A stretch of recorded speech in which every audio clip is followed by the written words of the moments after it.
crazy, weird, and amazing sights and people that make up America's Oddities. He's on a tight line, and the big thing is, he asked us not to show his face. You know, he specifically requested, you know, kind of a blackout and alter his voice. Yes. So, because, well... And I can do that. I can do that. I mean, I can put him to the back to the window, silhouette him out. Great. I got the voice synthesizer with us. I can on him alone. Good. Yeah. Because I'd hate to disappoint the guy. It's the only reason why he said he was willing to do the interview. Explain to me what happened, your experience with the Bigfoot. My experience happened in the late 70s. It's been like 30-some years ago. Well, I heard something crunching the leaves coming down the hill. Now, I'm on the hillside. So I thought it was a squirrel. So I sat there with my shotgun, you know, and kept listening. I heard it getting closer and closer, and I started seeing something white coming down the hill. Well, when it comes down where I could see better, it was walking like a man.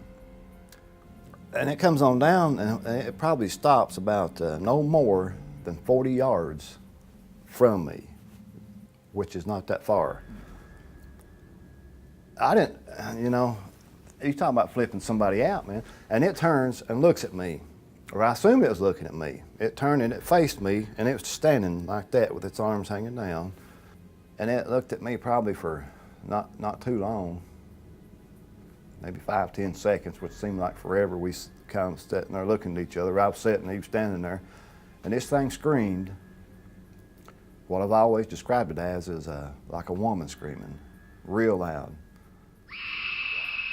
Now this is exactly what happened. I can, you know, like I said, it's been 30-some years ago, and I can see this as plain as if it was yesterday.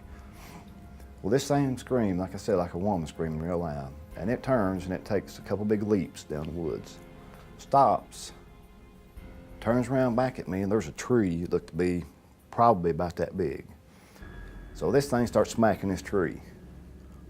And that tree, you know, I could see it going. And when it did, I made a beeline like a rabbit back to the house. Do you think that maybe the smacking of the tree was some sort of, intentionally to scare you away, some sort of... Well, at the time, I didn't know, but it did. I mean, it worked. If that's what he was doing, or Right. she, or whatever it was, you know, it worked. And, you know, I'd always heard about Bigfoot like everybody had, but, Right.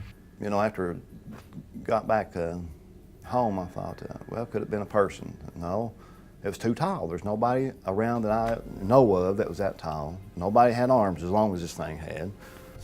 So I guess it's fair to say that you're a believer. Oh, yeah. Well, there's not a doubt in my mind. They're out there. And I have heard of people seeing what they call gray ones. Maybe, you know, it was gray. White, looked white to me, you know.